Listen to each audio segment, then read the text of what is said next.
Well, good morning, Unity of London. So welcome to those today who are at 501 Nelson Street, for those that are online at Zoom, and to those who may listen in at a later date to hear what our speaker Wendy Karr has to say. So we are joyful that you are here. And so August's power is the power of will. And this is the power to choose, to lead, and to decide. And it's located in the front of the brain. So this morning we affirm, I move forward with confidence as I consciously choose each step on my path.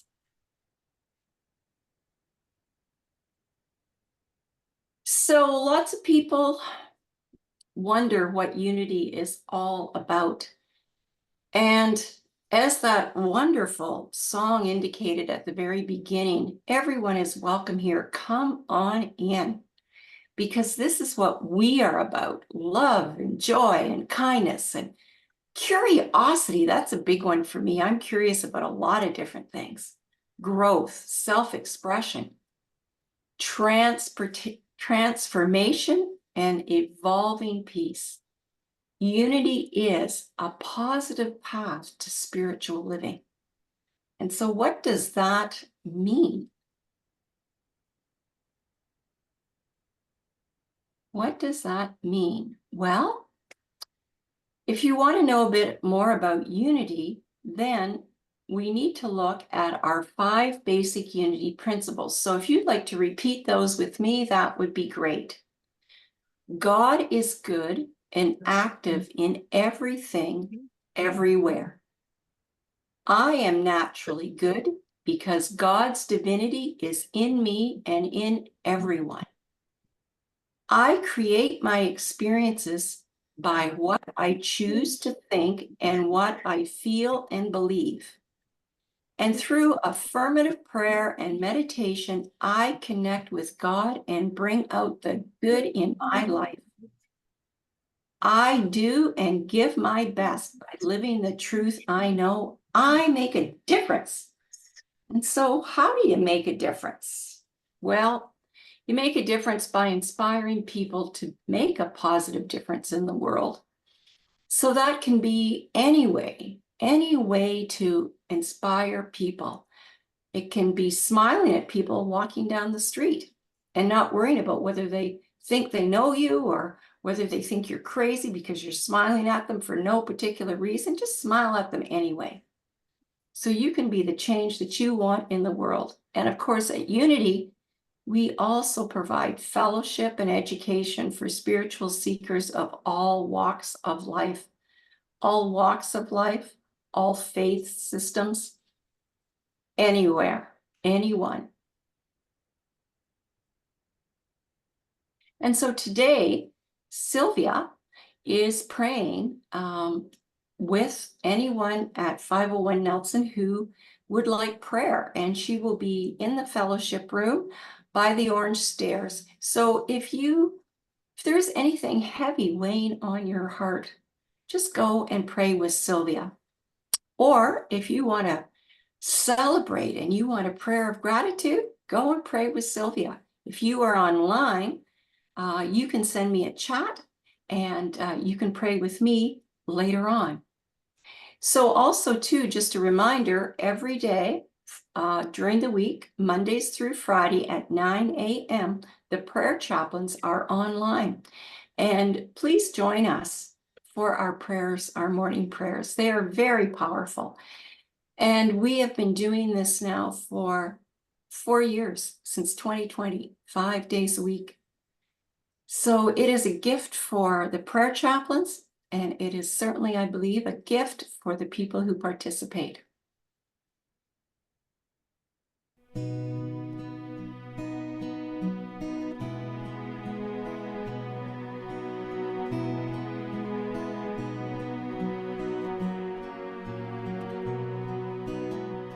When I pray, I feel my heart go deeper, my heart go deeper into my God when I pray. I feel my heart go deeper, my heart go deeper into my God. Right here, right now, right where I am, I pray. Right here, right now, right where I am, I pray.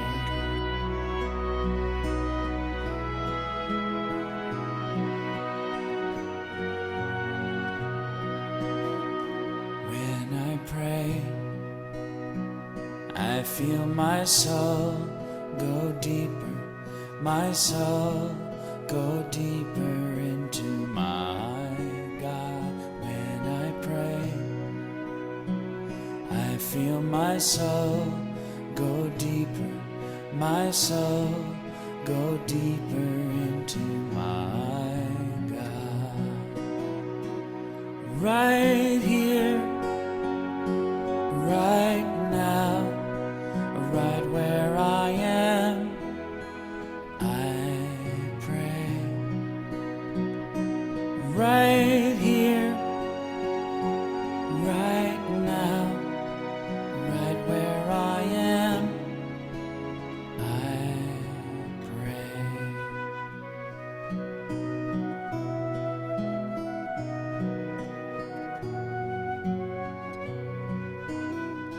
When I pray, I feel my love go deeper, my love go deeper into my God. When I pray,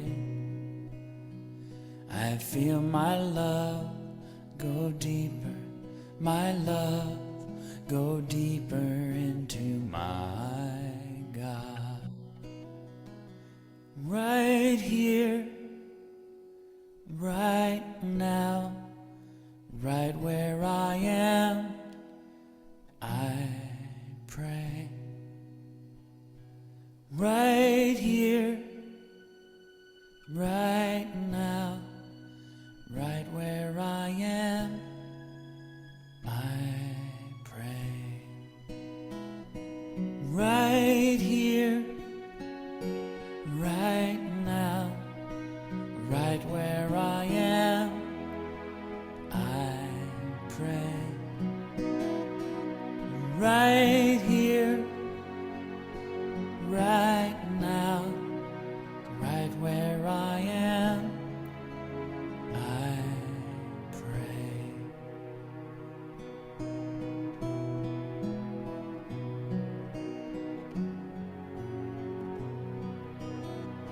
When I pray, I feel my heart go deeper, my heart go deeper into my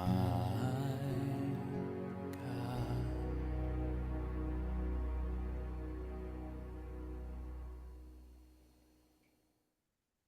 So as you know, probably know, unity was founded on prayer over 130 years ago. Silent Unity responded to prayer requests that were written and mailed to them, and they responded by mail, by letter. And so today, there is a prayer box at the front of the sanctuary. So if you have anyone that you would like to hold in prayer, please just write their name on the piece of paper beside the prayer box, put it in the prayer box. And our wonderful prayer chaplain, Dawn, collects those prayer requests, and the prayer chaplains and prayer angels pray over them for a month, at which time those names are sent off to Unity to Unity Village. And so where they will be prayed over for another month. So we are grateful for unity and silent unity where you can call 24 hours a day, 7 days a week, anytime. And a real live person will answer that phone and will pray with you. It's very powerful. 1-800-NOW-PRAY.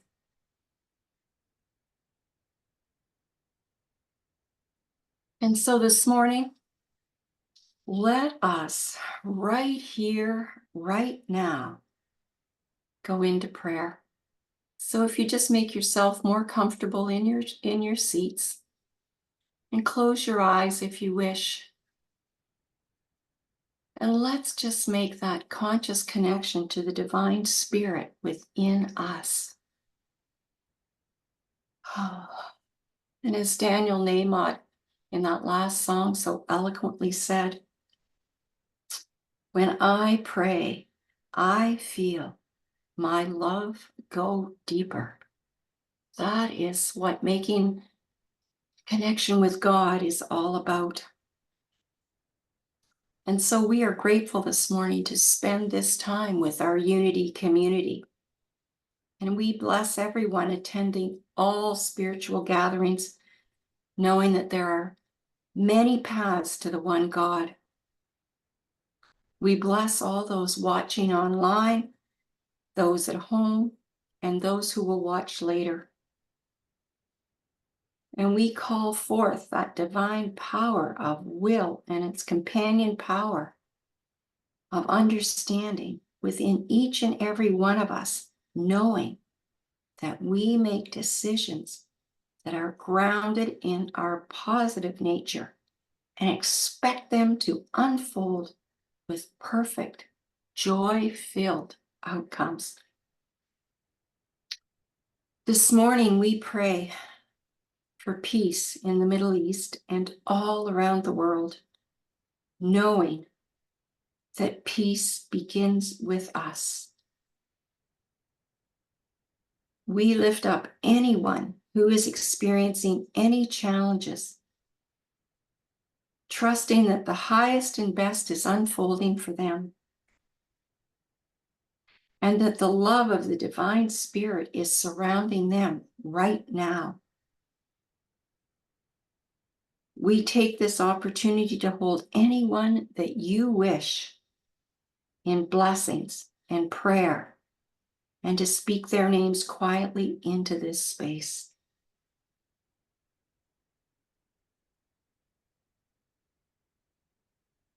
We bless our fellow Unity churches, Unity Center of Montreal, and Unity Worldwide Spiritual Institute.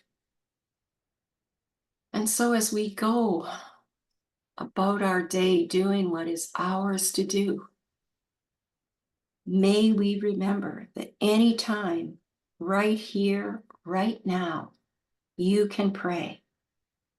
And when we pray, may we feel our love grow deeper. And so it is, and so we let it be. Amen.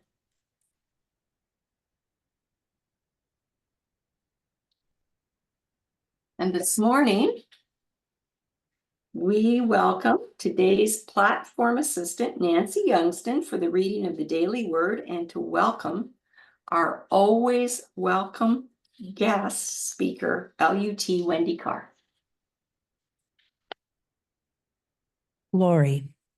I celebrate the glory of God in myself and in all others. Magnificence, radiance, and tremendous power. These are awe-inspiring qualities that describe the glory of God. Because I and you are living expressions of spirit, these glorious attributes are also part of our spiritual nature. In the peace of prayer, exquisite awareness of God's glory can fill heart and mind. Everyone is God's living expression, a reflection of divine glory, just as I am. Even when my limited human perception has not yet perceived it, my faith shows me that this truth about every person I meet. As my awareness of glory within awakens, spiritual wisdom, understanding, and love. Teach me to cooperate with all those who are seeking to build greater harmony, abundance, and compassion among all humankind and the world's creatures. From John chapter 17, verse 22, the glory that you have given me, I have given them, so that they may be one, as we are one. There's Wendy again. Hello. Wendy Karr has been a member of the Unity Movement since 1984, receiving her licensed Unity teacher status in 2000. She currently serves as a licensed Unity teacher representative and adult education coordinator to Unity Canada, as well as serving on Unity Worldwide Ministries as a licensed Unity teacher ministry team on the licensed Unity teacher ministry team. Wendy is an active facilitator of spiritual education and enrichment, as we will learn this morning. She brings her love of Bible studies, unity history, and metaphysics to participants across Canada. During the pandemic, she used it to expand her speaking and workshop engagements and appreciates having opportunities to serve across time zones and provinces. So we're in for a historical talk. Historical talk. Welcome, Wendy. Thank you, Nancy. It might be hysterical. I remember in grad school, I did a workshop on, we were just starting to get the internet at 1200 baud, which ages me, I know, but if you don't know what that means instead of having pictures pop up quickly on your screen, you had to type in a command and then wait about 8 hours. Literally.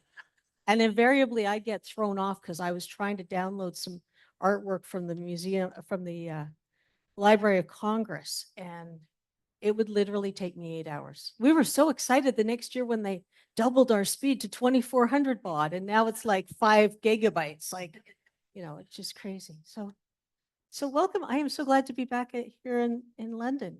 For those of you who haven't seen me before, I was actually born in London. So until 1982, when my Nana passed, I was around this place a lot.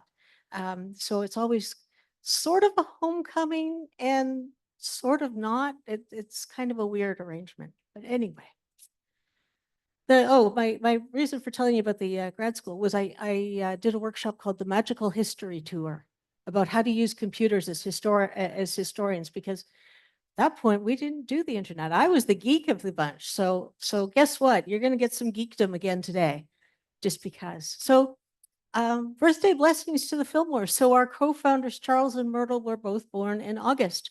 For those of you who are into those things, they actually were born far enough apart age-wise and date-wise that you had 2 different horoscopes, which I'm given to understand might not have been the best choice, but the age gap might have alleviated that. I know for myself, my husband and I, according not only to Western horoscopes, but Chinese horoscopes, we should not have been married for 25 years. We should have like avoided each other. So take that for what it's worth. So as already mentioned, come on, let's go. All right, I got a green light up here, but we're not connecting to the, thank you. So what I like to do, I always like to give a talk about Charles and Myrtle in August, just because it's my excuse that you get some history in August. It also gets me in the mood because I'm going to start teaching again because, you know, it's almost September. Where's my summer gone? I don't know, but there we are. So a couple things around this talk. Something I grew up with, now maybe it was unique to my extended family, so take that for what it's worth, but I was always taught 'tis better to give than to receive. Anybody else get that? Okay, all right, so I'm not the only one. The challenge with that is metaphysically, giving and receiving are the opposite sides of the same coin. you need both. If we're all giving and nobody's receiving, then who are you giving to? Right? Now, if you're receiving and not giving, especially if it's physical stuff, then you might find yourself in a hoarding situation, right? That's one of the things. So I like to take that, and a phrase that I heard early on in my Unity career was, no gift is too small. And I think that's part of our challenge, is that we look at things and we say, well, I'm not a licensed Unity teacher, so what can I give? I remember having that conversation with someone, and I said, you can read, right? She said, yeah. I said, so would you like to help with a book study? And that was her passion. I mean, I just sat there and listened because she had a lot to bring to the table, but she had been taught and trained that it had to be huge. It had to be, the car with the big bow on top, or else it wasn't worth anything. And I don't want to put our co-founders on a pedestal, okay? No pedestals allowed here, folks. What I like to do is just kind of remind ourselves that they were pretty much ordinary people. And what they brought to the movement before it became a movement really, for me, has been reminding myself that, yeah, even if it's just a little something, it's enough. And sometimes it's exactly what this world needs. So I will be inviting you again and again over this talk to take an inventory of your gifts. What skills do you have? I cannot do needlework of any kind. I can't sew. And I have a friend who makes quilts for a living. So I have a beautiful quilt on my bed. And I have another friend who crochets and knits. So when I saw a stuffed animal online, and I emailed her and I said, could you make this for my sister for her 50th birthday? It would really make her day. She's like, sure, just go get the yarn and stop by my place. So we have this opportunity that if we don't have that skill ourselves, we may know someone around us. And that is true for the Fillmores and the founding of Unity. It's not unique. It's something, it's almost a boring story, really, because it is so commonplace. So let's introduce you, if you haven't been introduced before, to Myrtle. She was born on the 6th of August in 1845. Well, we're getting to the point where we're almost 200 years. That's that, yeah.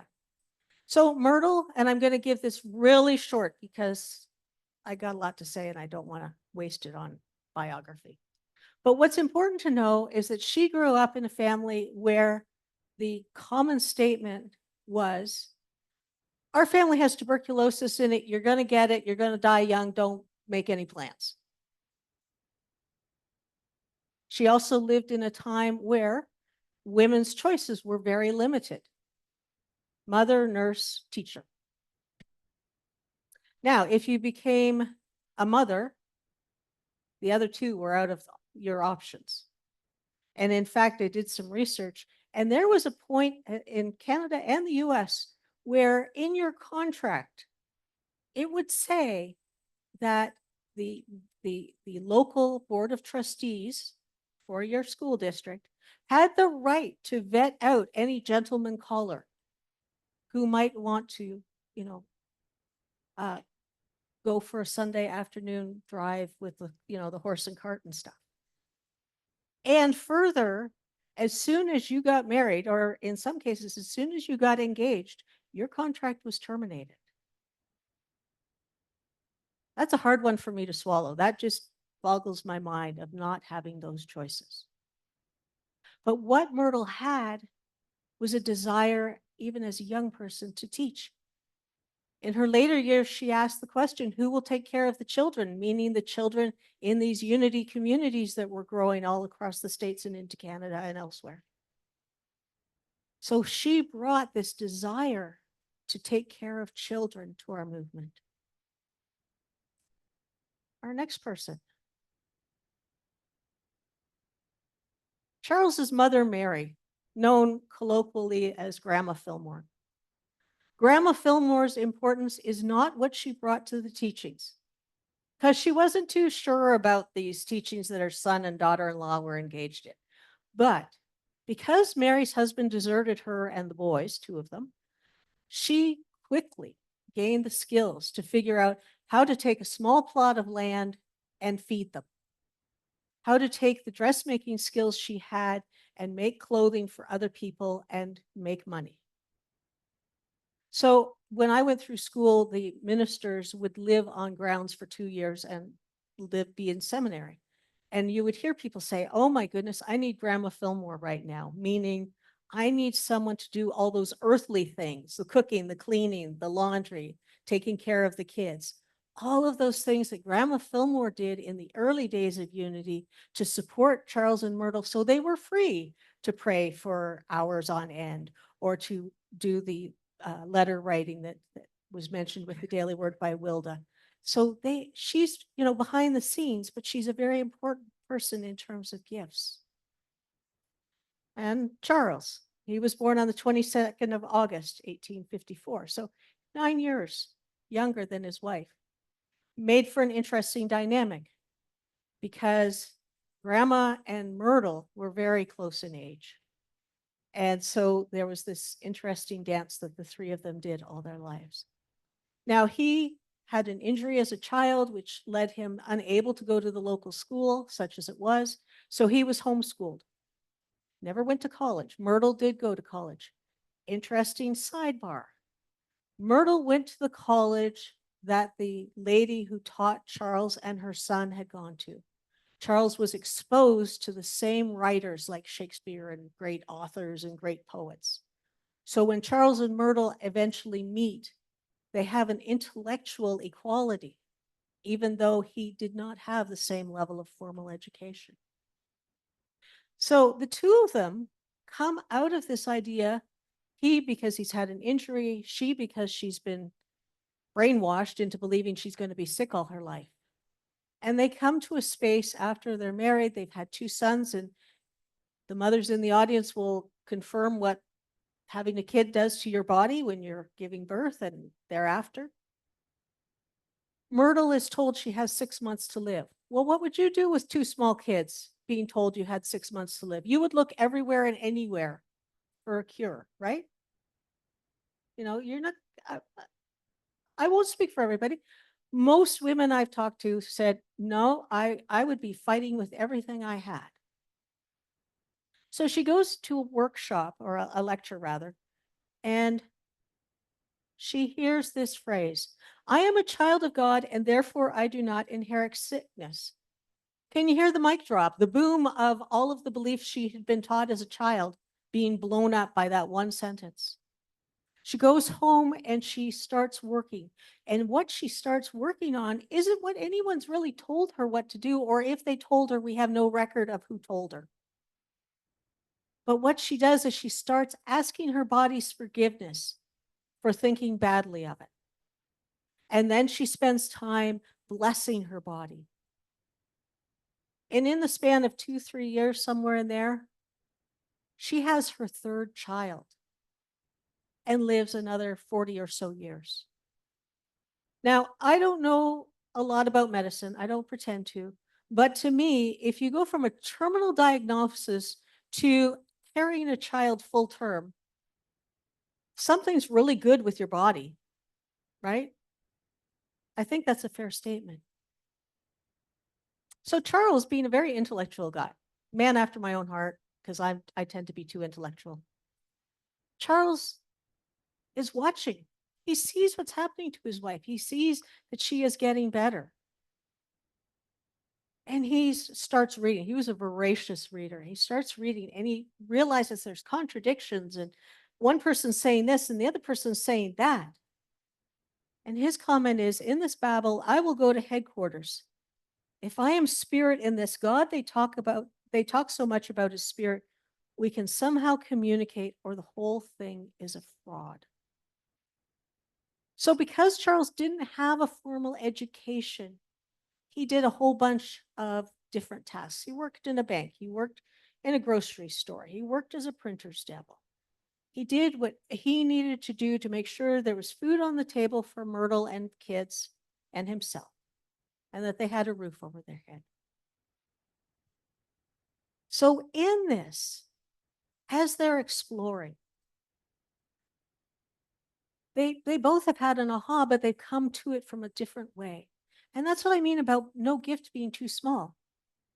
Charles clearly brings some intellectual knowledge to the table. He brings some experience to the table. Myrtle brings her school teacher, so she's literate, she can write effectively, and she loves kids.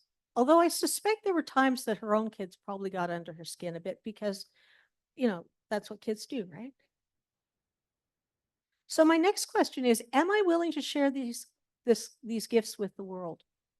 So for Charles and Myrtle, they get to the point where they realize they've latched into something.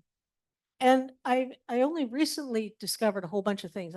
When I was here in July, I shared with you some of the things I learned in the archives.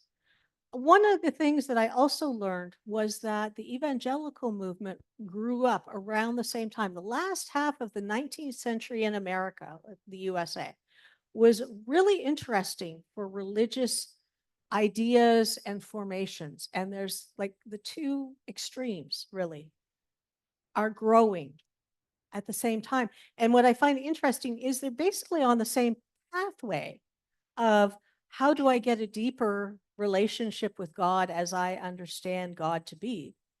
But they're coming at it from very different ways. In 1889, after Myrtle has given birth and they realize that she's well and that this principle that they're kind of working with, that they can go directly to God or spirit or whatever you're going to call it, and that you can heal your body, which is contrary to most medical people of the time. And certainly most religious people who would have said, well, Jesus was the only one who could heal, and it only happened while Jesus was alive. Not true. If you read the book of Acts, you will see others producing healings. But they have this awareness, and their intention was not, oh, let's start a church. Let's start a new congregation.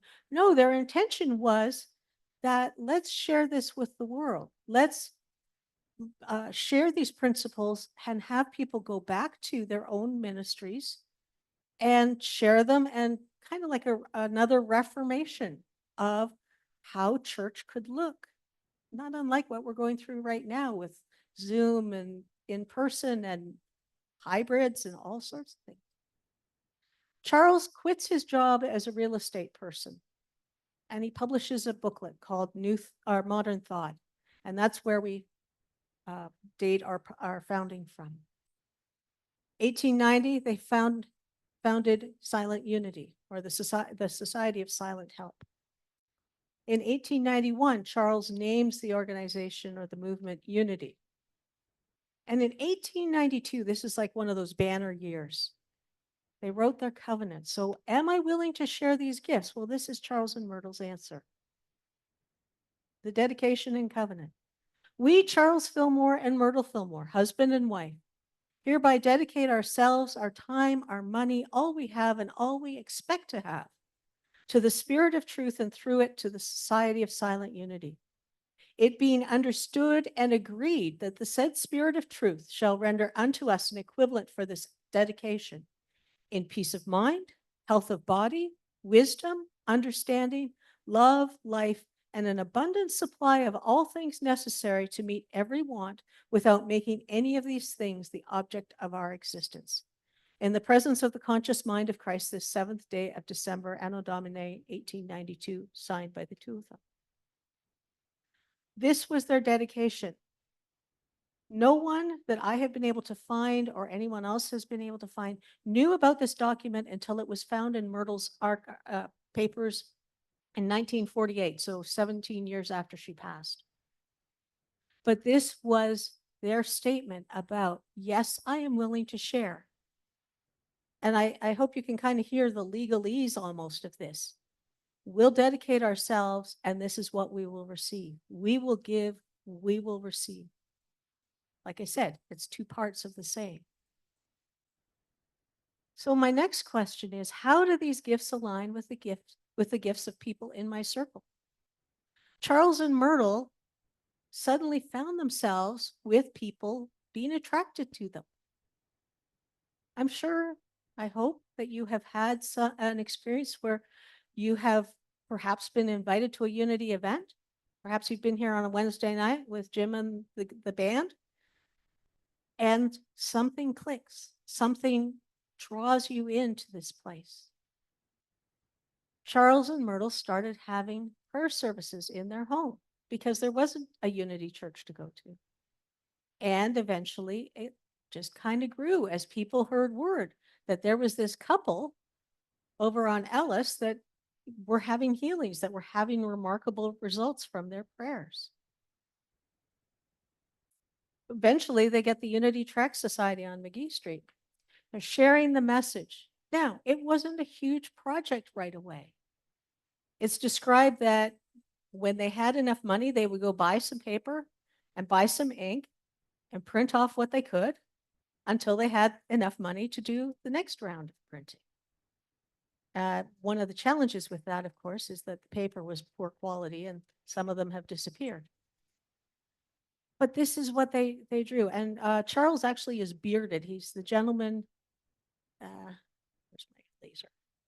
Oops, that's not what I meant to hit. To hit that.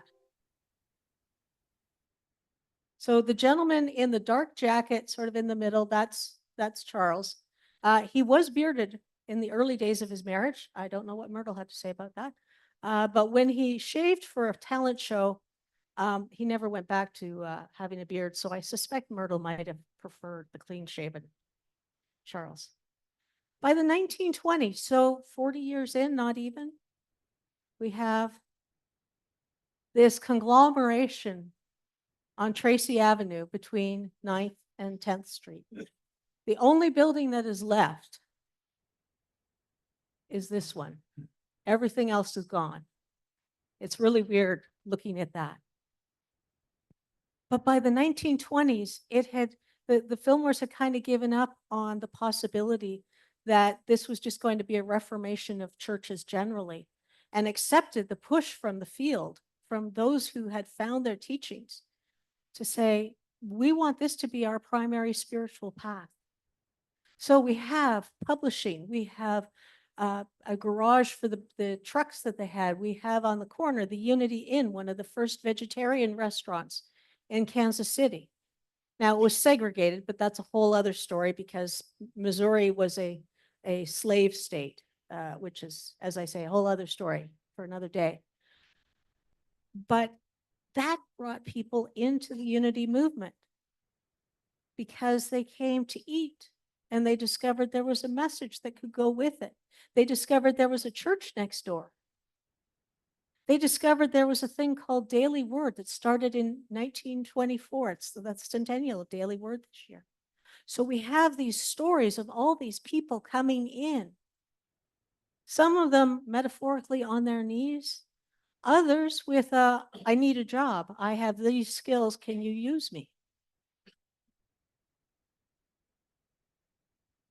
My next question, what will sharing my gifts look like? I just passed the 7th anniversary of my quitting my job with the government. I can tell you based on the Facebook posts I posted at the time, I did not envision myself on Zoom, coming to London once a month, not having a real job, but just doing Unity stuff as my core job, as my core employment. But here I am. So I couldn't picture what it looked like. And I think that's been a big challenge for Unity, particularly of late with the pandemic and how things got shut down and we're trying to reopen. And you guys have done awesome, just saying. But not always having to know what it looks like. As the book says, how is none of my business, but it's going to happen. Charles and Myrtle doing a morning service prayer session. Canada is mentioned in a magazine called Weekly Unity as early as the 1910s. I'm still researching. I was blessed that they let me take some PDF versions of the files and bring them home with me so I didn't have to wait until my next sojourn down to the village. So the message is spreading. People are having their gifts drawn out of them. I read about one lady whose name I've forgotten and I didn't put it in my notes. And it was noted that she was going to be speaking in Regina, Saskatoon, and Moose Jaw. And I went, well, that's interesting. We don't have any Unity centers there and haven't in the 40 years that I've been here. Clearly sharing the gifts is working. Now let me introduce you to the rest of the first generation family. So we have from left to right in the back row, we have Lowell, Rickard, and Royal, each of whom I could do a Sunday talk on, probably 2 or 3, because each of them brought their own gifts. They weren't the same gifts. They weren't cookie cutters of their parents. Rickard brought his skill as an artist to design what is now Unity Village. Lowell brought his skills as an administrator to run the place after his father decided to retire. And Royal was the one who said, let's get some land outside the city so that we can go out and get away from the dirt of the city and have a nice place where we can grow crops and do all of these things. They each brought their own gifts. And then, of course, Grandma Fillmore, keeping everything, the household running as she could. Now, I'm really excited about this map. I only just saw this map this year, and it's still blowing my mind. So we have this map of Unity Farm in the 1940s. And it actually has notes about what kind of crops they're growing. That they've got cows, they've got a dairy happening, they've got chickens, they've got 2 or 3 kinds of berries. They've got apples, they've got like and they've got hard stone fruit, peaches, things like that. And it's all self-sufficient. And what's wonderful is, not quite 100 years later, they have reclaimed some of that land and they have this beautiful barn and they have organic crops being grown and sold. Some of you will have seen pictures of the Unity Water Tower, or as they call it, the tower. It is a water tower. And in the early days, that was where you went in and you could buy Unity apple cider. You could buy Unity honey. You could buy Unity preserves. And once again, we're coming together. There are groups that will make the preserves this year. It's wonderful to see how these gifts have been repeated through the generations. Now, perhaps the most important question. For someone like me who's been, really brainwashed about giving being more important, what am I willing to receive? What is it that I am opening my heart to? What is it that I am willing to be vulnerable about and say, yes, this is an area of my life where I am looking for something? Charles and Myrtle were very clear what they wanted. Peace of mind, health of body, wisdom, understanding, love, life, and an abundant supply of all things necessary to meet every want without making any of these things the object of our existence. They were very clear on what that giving and receiving would look like. And they were willing to be engaged in both parts of it. And I had never thought to do this before. So I'm in the archives and they had brought a group of visitors through, and here's Charles's office and here's Myrtle's office and here's this book that's important. And here's the pictures. And I noticed everybody taking selfies with Charles and Myrtle. And I'm like, I have been coming to Unity Village since 1995. And I never thought to take a selfie or have my husband take a picture of me standing in front of the picture. What was I thinking? So I was open to receiving, having the archivists, sort of laugh at me when I realized that I had never done a selfie, and I'm trying to do the selfie because I haven't mastered that yet. I'm working on it. I am open and receptive to receiving guidance about how to do that better. Oops, I missed a slide. Okay. So I have a slide in here that I didn't put in the thing. Never mind. So as I said at the beginning of the talk, looking at your life, looking at the gifts in you. Are there skills, knowledge, experiences that you have tucked away because you thought that they were too small or not special enough? Or there's no academic, affiliation with it? We're going to take some time in our meditation to review that. Because it is possible that you have exactly what the world needs right now. I remember being at the Hamilton church once, and the water heater exploded. Water gushing everywhere. And somebody came running in and said, "Don't worry, I know what to do." Well, we couldn't find the shutoff for anything. It was kind of a mess. And they came running in and they had been camping. So they went and got the tarp that they had used and they wrapped it so that we could get the water to the drain. Now they had that experience of how do I use tarps other than to put under my tent to keep it dry. They had immediate, they knew exactly what to do. And they were just like, okay, you hold this, you hold that, you hold that. Okay, everybody pull. All right. And so until we could get someone in, that's what we did. Pretty small idea if you think about it, but very necessary in that moment. So with that little story, I'm just going to invite you to get comfortable. And as we already acknowledged, our prayer ministry list is for Unity of de Montreal and Unity Worldwide Spiritual Institute, which is the education branch of the Unity movement. I'll just invite you to get still. And for those of you at Nelson Street, I just invite you to keep your eyes open just for a moment because we're going to do the affirmations for the month of August, this last week. And I will say the affirmation and then pause and then we'll say it together. The affirmation for inner peace. With each beat of my heart, I relax into peace. And together. With each beat of my heart, I relax into peace. For guidance. I am divinely guided step by step to a new and fulfilling life. Together, I am divinely guided step by step to a new and fulfilling life. For healing. The healing power of divine life within strengthens and revitalizes me.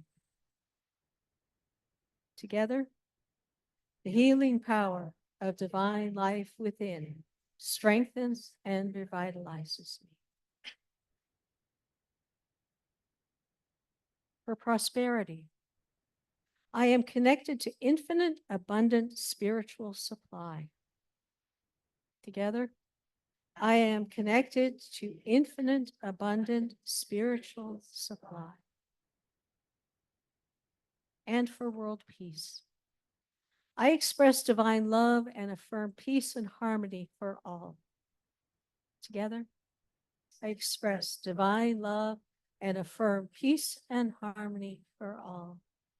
And as we take these affirmations into our hearts and minds, we allow them to percolate. Perhaps they are bumping up against an old thought, an old belief, a societal norm. But like the Fillmores, we can change our minds. We can choose to follow something new. We can choose to follow something which calls to us to share of ourselves, to know that we are a lighthouse in this world, that we shine our light out for others to see, and we shine our light low so that others see the rocks that we have stumbled on, so that they might go around them.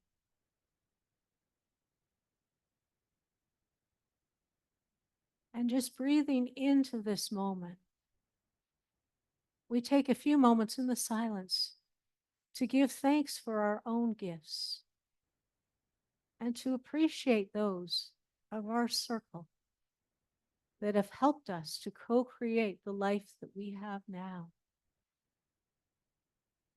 In gratitude and in the silence.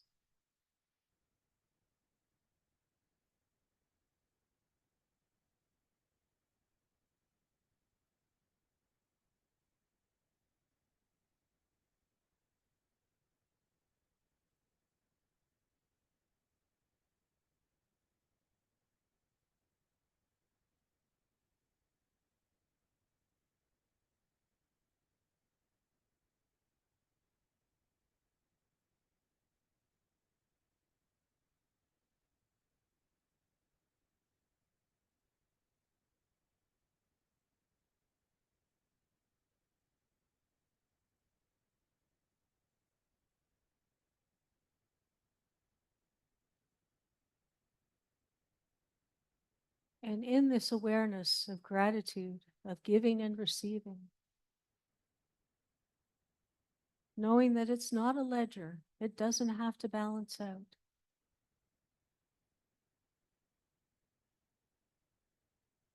We give thanks that we are here, that we have this opportunity.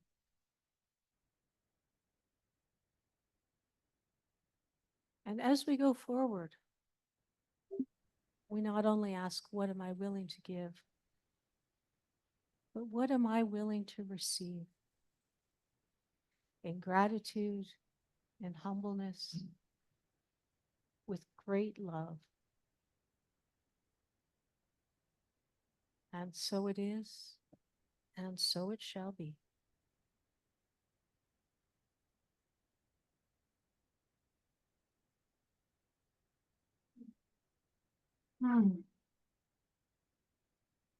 Well, Wendy, thank you very much again for just a very interesting talk. Certainly, it's always good to hear about our founding mother and father. And it's really interesting to think, like the last slide that you had posted there, what am I willing to receive?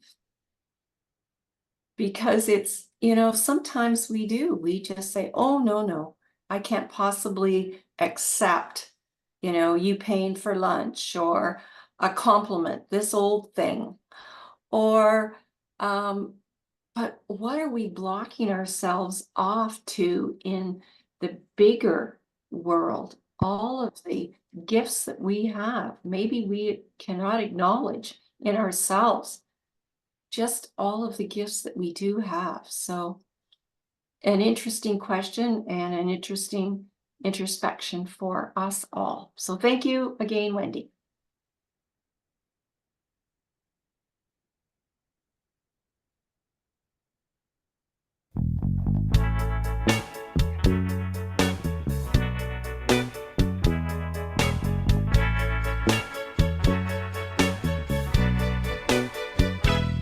I relax, let go, release and surrender. I relax, let go, release and surrender. I relax, let go, release and surrender. All is well, all is well. I relax, let go, release and surrender. I relax, let go, release and surrender. I relax, let go, release and surrender. All is well, all is well, all is well. And every day I affirm and pray that I'm blessed with everything I have. I release my fear, 'cause it's all so clear. I am held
relax, let go, release and surrender. I relax, let go, release and surrender. I relax, let go, release and surrender. All is well, all is well, all is well.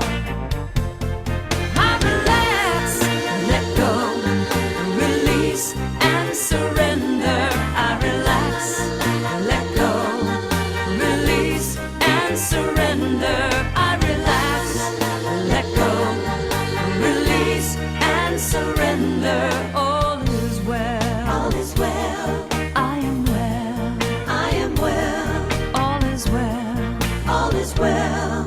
I am well. Ooh-wee.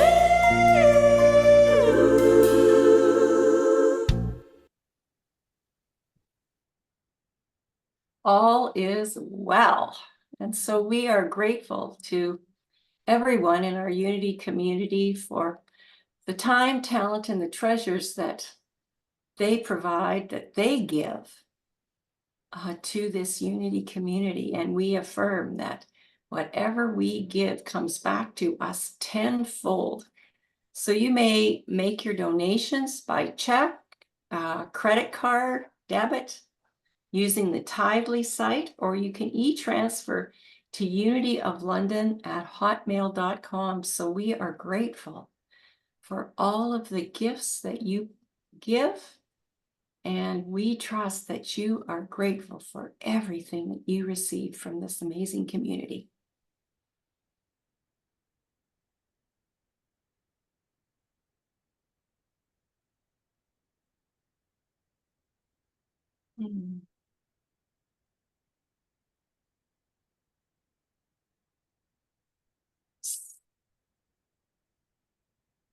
So thank you, ladies, for collecting the offerings today. And so if you'd like to repeat with me our prosperity blessing: divine love flowing through me blesses and multiplies all that I have, all that I give, and all that I receive. Amen. Okay, so we have some special announcements today.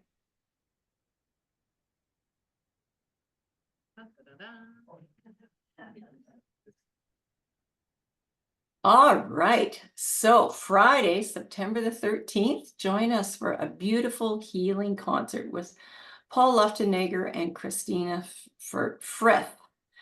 So the tickets are $44. It's at Unity of London. The doors open at 6:30 and the concerts begin at 7 p.m. And this is going to be just an amazing, amazing event. So get your tickets now, bring your friends, and show up on Friday, September the 13th. Okay, and Saturday, September the 14th, such a busy weekend at Unity. Meet the Healers Expo. So there will be all sorts of event features, including presentations, display tables, private sessions, and gift bags. And so there are still openings that are available for vendors and presenters. And of course, volunteers are always needed. So if that can be your gift, please contact Amber for more information at her phone number there, or amberlovesbling@gmail.com. So Amber, thank you so much for pulling this together. This too will be an incredible event. There is a $10 admission from 9 to 3 on September 14th. And today we have got our copy of Daily Word. It is in the bookstore, so for September and October of 2024. So pick up your copy of Daily Word now. There's always such great articles in that little publication aside from the Daily Words itself. So pick it up. And of course, the Wednesday music nights at 8 p.m. So this Wednesday, August 28th, we have Tom McCarney, Jim Spector, and the Acorns. So those concerts are $10, and you can email to jimchapman@rogers.com and include your name and concert date, or you can pay cash at the door. So we're grateful for Jim for all of the gifts that he can provide to us and to the community, the gift of music. Thanks, Jim. All right, so we're going to do our prayer for protection. So if you can repeat with me. The light of God surrounds me. I am the light. The love of God enfolds me. I am the love. The power of God protects me. I am the power. The presence of God watches over me. I am the presence. Wherever I am, God is, and all is well. Yay. Yay, God. And so now if you'd like to join Circle, and we'll sing our peace song today.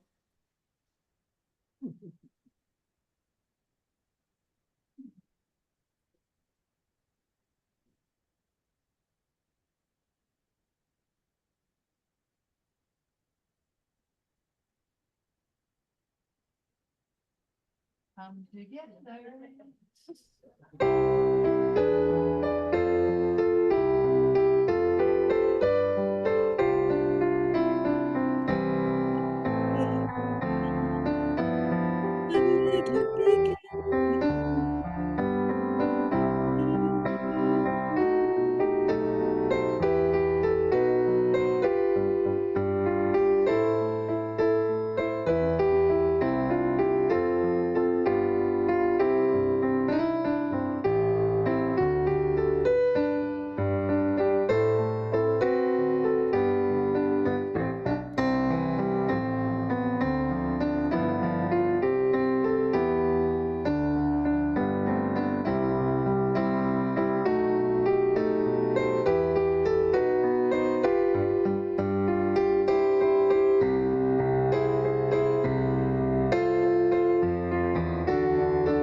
Okay, so for anyone, is there anyone in the congregation today that would like to come up and to comment on our speaker's talk today?